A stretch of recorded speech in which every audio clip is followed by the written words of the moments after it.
हिंदवी स्वराज्याचे सरसंस्थापक छत्रपती शिवरायांना मानाचा मुजरा करतो। भारतीय राज्यघटनेचे शिल्पकार भारतरत्न डॉक्टर बाबासाहेब आंबेडकर, अरे आवाज कमी करणारे, यांना मानवंदना अर्पित करतो।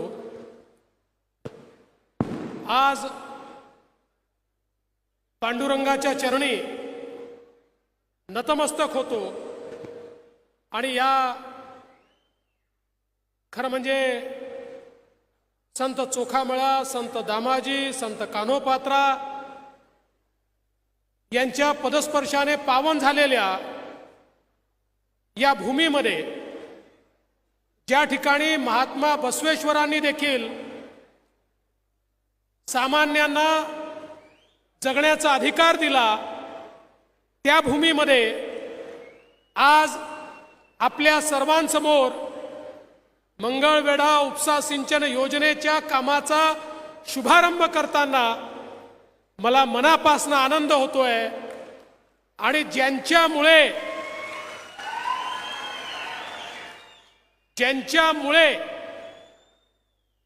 ही योजना या ठिकाणी होते, ते या तालुक्याचे पाणीदार आमदार समाधान औताडेजी,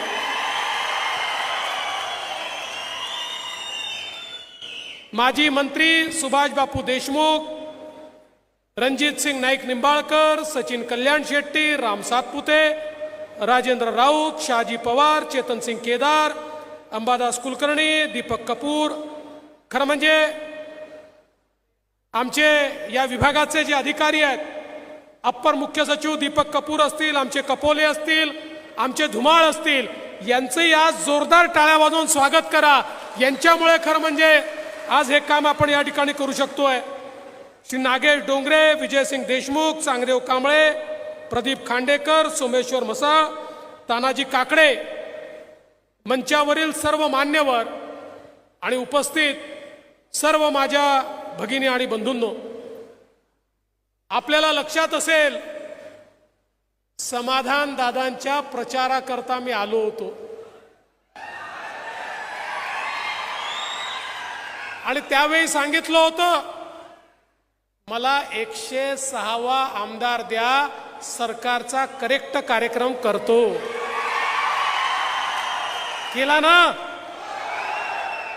तुम्ही? मला आमदार दिला आणि मी सरकारचा करेक्ट कार्यक्रम करून आपलं सरकार, महायुतीचं सरकार शिंदे साहेबांच्या नेतृत्वात या महाराष्ट्रामध्ये आणलं। मी तुम्हाला दुसरा शब्द दिला होता, समाधान दादांना निवडून द्या। तुम्हाला आश्वासनं अनेक मिळाले असतील, पण मंगळवेढा उपसा सिंचन योजनेच्या अंतर्गत 24 गावांना पाणी आणून दाखवीन हे आश्वासन तुम्हाला दिलं होतं। एक लक्षात ठेवा, देवा भाऊ जो बोलता है वो करता है और जो नहीं बोलता वो डेफिनेटली करता है। त्यामुळे तुम्ही एक मत जे या ठिकाणी दिलं, समाधानला मत दिलं, समाधानने तुमचं समाधान करून दाखवलं आणि आज हा कार्यक्रम या ठिकाणी होतोय। खरं म्हणजे पूर्वीच्या काळात लोक याला अशक्य म्हणायचे। आपल्याला कल्पना आहे, युतीच्या सरकारमध्ये या अनेक योजना आपण सुरू केल्या, पण मध्यंतरी 15 वर्ष या योजना बंद होत्या आणि लोक म्हणायचे पाणी पोचूच शकत नाही। मी मुख्यमंत्री झालो त्यावेळी केंद्र सरकारची मदत घेतली, मोदी सरकारची मदत घेतली आणि ठरवलं पश्चिम महाराष्ट्रामध्ये सातारा, सांगली आणि सोलापूर जिल्ह्यातला दुष्काळ हा मी भूतकाळ करून दाखवेन, हा दुष्काळ संपवून दाखवेल। आणि आज सांगताना आनंद वाटतो, सातारा जिल्हा रणजित सिंग नाईक निंबाळकर बसलेले आहेत, रणजित दादा सातारा जिल्ह्यामधला दुष्काळ आपण संपवून दाखवला. आज सातारा जिल्ह्यामध्ये ज्या तालुक्यांना दुष्काळी तालुका म्हणायचे ते आता दुष्काळी राहिले नाहीत. ही अवस्था साताऱ्यात करून दाखवली. तीच सांगलीमध्ये करून दाखवली. टेंभूचं काम हे आपण, म्हैसाचं काम हे आपण त्या ठिकाणी पूर्ण करण्यात आणलं. आणि मागच्या काळामध्ये सांगोला उपसा सिंचन योजना आपण केली. 50,000 एकर सांगोल्यातली जमीन ज्या ठिकाणी पाणीच कोणी पाहिलं नव्हतं ती ओलिताखाली आणण्याचा विक्रम हा आपण करून दाखवला. आणि आज मंगळवेढा उपसा सिंचन योजनेच्या कामाची सुरुवात आपण करतोय. आणि याही ठिकाणी 17,000 हेक्टर जमीन पूर्णपणे ओलिताखाली आपण आणतोय. कारण आपण निर्णय घेतला की आता पाटाचं पाणी नाही, पाईपचं पाणी शेतकऱ्यांच्या शेतीपर्यंत न्यायचं.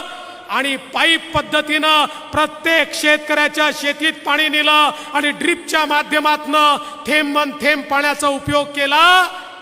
आज पूर्णपणे परिवर्तन होताना आपल्याला दिसतंय. तुम्हाला आश्चर्य वाटेल, मला अनेक लोक विचारतात, अहो पाणी तुम्ही आणलं कुठनं, तुम्ही हे पाणी पैदा केलं कुठनं, कुठे 2 TMC देताय, कुठे 6 TMC देताय, कुठे 8 TMC देताय. पण मी माझ्या अधिकाऱ्यांचं अभिनंदन करतो. शेवटी मनामध्ये करण्याची जिद्द असावी लागते, जिद्द. मी सांगितलं आपल्याला करायचंय. आमच्या अधिकाऱ्यांनी फेर नियोजन केलं, पाण्याचा थेंब थेंब वाचवला, PDN पद्धत केली, ड्रीप इरिगेशन केली आणि मोठ्या प्रमाणात पाणी उपलब्ध झालं. या ठिकाणी 3ही जिल्ह्यांच्या ज्या गावांना जन्मात पाणी मिळणार नाही असं लोक म्हणायचे, ती गावं पाणीदार करण्याचं काम हे आपण या ठिकाणी करून दाखवलं. एकीकडे जलयुक्त शिवारच्या माध्यमातून जलसंधारणाचं काम केलं आणि दुसरीकडे या सगळ्या टेंभूची असेल, म्हैसाळची योजना असेल, वेगवेगळ्या योजनांच्या माध्यमातून लोकांच्या, शेतकऱ्यांच्या शेतीपर्यंत पाणी पोहोचवण्याचं काम हे आपण या ठिकाणी केलेलं आहे. आणि म्हणून बंधू भगिनींनो, खऱ्या अर्थानं लोकांच्या जीवनामध्ये परिवर्तन करायचं असेल तर पाणी आलं की परिवर्तन होतं. पाण्याने शेती पिकते, पाण्याने बागायती होते, पाण्यामुळे उद्योग येतो, पाण्यामुळे रोजगार मिळतो. ते पाणी तुमच्यापर्यंत पोहोचवण्याचं काम हे आपण या ठिकाणी केलेलं आहे. आणि खऱ्या अर्थानं आपल्या सरकारने घेतलेले निर्णय किती महत्वाचे आहेत. एकीकडे पाणी तर दिलंच, पण दुसरीकडे आम्ही निर्णय केला आपल्या शेतकऱ्यांना मदत करण्याकरता शेतकऱ्यांचं विजेचं बिल हे पूर्णपणे माफ करण्याचा निर्णय आपल्या सरकारने केला. आता तुम्हाला बिल येत आहे, पण ज्याच्याकडे बिल आलं असेल त्याला माहिती आहे, त्या बिलात लिहिलं असतं भरावयाचे पैसे 18,000 रुपये, सरकारने भरलेले पैसे 18,000 रुपये आणि शेतकऱ्याला भरायचे पैसे 0,0,0. एकही पैसा शेतकऱ्याला भरायचा नाही.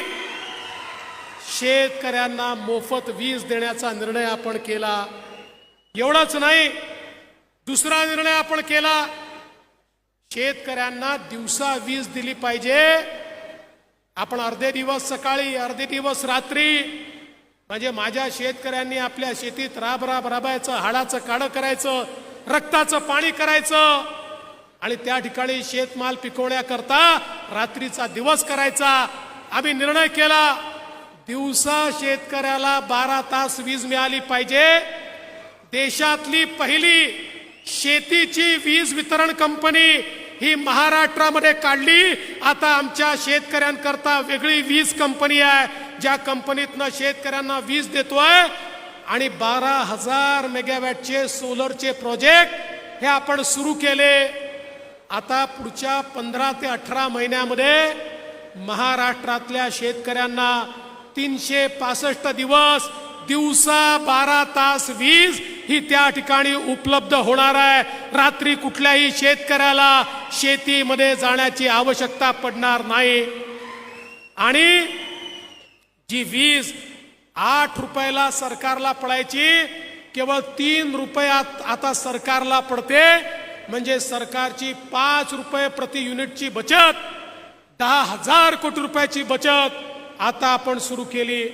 आणि आता त्याच्या पुढे उद्या सोलापूरला मी लॉन्च करतोय की ज्या योजनेमध्ये आमच्या ज्या उपसा सिंचन योजना आहेत, या सगळ्याच्या सगळ्या उपसा सिंचन योजना आता मी सोलरवर नेतोय. त्याचा उद्या शुभारंभ करतोय. आता उपसा सिंचन योजनांना लागणारी वीज ही पण सोलारच्या माध्यमातून येणार. त्यामुळे शेतकऱ्यांवरही बोजा नाही आणि सरकारवरही बोजा नाही. अशा प्रकारचं काम आपण केलं. आणि तिसरी गोष्ट काय, याच्या पुढे तुम्ही कनेक्शन मागितलं, कोणीही पंप मागितला, लाईनीत उभं राहण्याची आवश्यकता नाही. आम्ही मागेल त्याला सौर कृषी पंप ही योजना आणलेली आहे.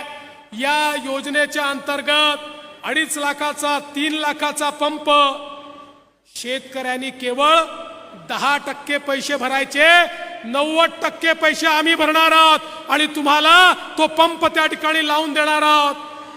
25 वर्ष तुम्हाला मोफत वीज मिळेल. 5 वर्ष त्याची देखभाल दुरुस्ती आम्ही करणार. त्याचा विमा पण काढलाय. पंप चोरी गेला तर विम्याचे पैसे देणार, तुटफूट झाली तर विम्याचे पैसे देणार. म्हणजे आता शेतकऱ्याला वाट पाहण्याची आवश्यकता नाहीये. तुम्ही थेट अर्ज करायचा, 10% पैसे भरायचे आणि 1 महिन्याच्या आत तुमच्या शेतीमध्ये सौर कृषी पंप त्या ठिकाणी फिट झालेला असेल.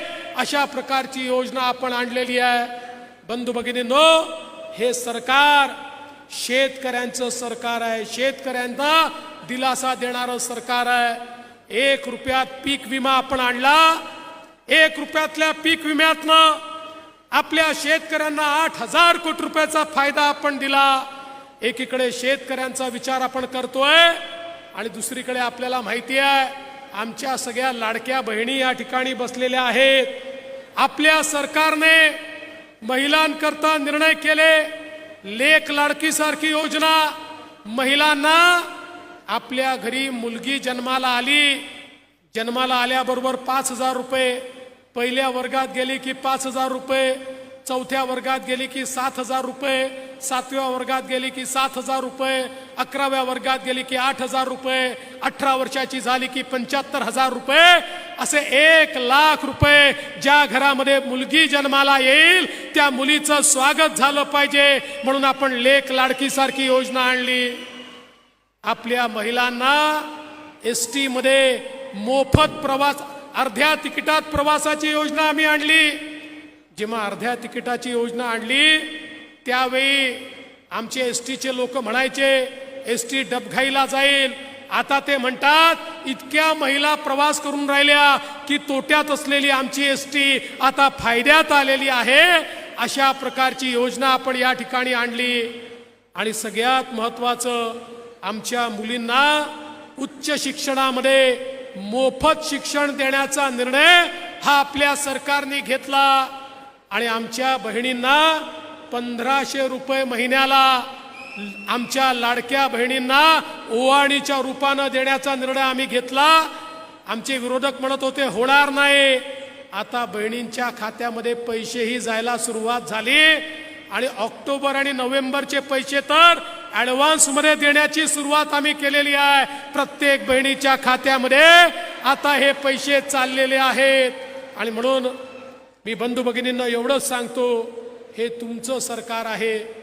तुमच्या आशीर्वादानं ही सगळी कामं आम्ही करू शकलो. जी 32 कामांची यादी समाधान दादांनी वाचली, माझ्या इकडे ती यादी आहे, पण एवढी मोठी यादी वाचून मी तुमचा वेळ घेणार नाही. पण तुमचे आशीर्वाद होते म्हणून समाधान दादांना आम्ही ताकद दिली. तुमचे आशीर्वाद होते म्हणून योजना पूर्ण झाल्या. तुमचे आशीर्वाद होते म्हणून परिवर्तन होताना दिसतंय. आणि पुढे तुमचा आशीर्वाद राहिला तर या मतदारसंघाला नंबर 1 केल्याशिवाय या ठिकाणी आम्ही राहणार नाही. आणि म्हणून खरं म्हणजे आज या निमित्ताने एवढंच सांगतो की आपण सगळ्या पालख्या या ठिकाणी आलेल्या आहेत आणि आमची जी ग्रामदेवता आहे त्याच्या साक्षीनं एवढंच सांगतो, तुम्ही दादांना ताकद द्या, आमची ताकद त्यांच्या पाठीशी आहे आणि या ताकदीच्या भरोशावर एक मोठं परिवर्तन आपण करून दाखवू, एवढंच या निमित्ताने बोलतो आणि माझं बोलणं संपवतो. धन्यवाद. जय हिंद, जय महाराष्ट्र. हॅलो.